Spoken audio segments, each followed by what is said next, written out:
तर आज आषाढी एकादशी आहे. आषाढी वारीचा आज सोहळा आहे आणि या निमित्तानं पंढरी नगरी हरिनामाच्या गजरात तल्लीन झालेली आहे.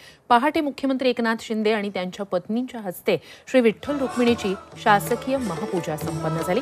बळीराजा सुखी होऊ दे, पाऊस चांगला पडू दे, सुगीचे दिवस येऊ दे असं साकडं यावेळी मुख्यमंत्र्यांनी विठुरायाला घातलं.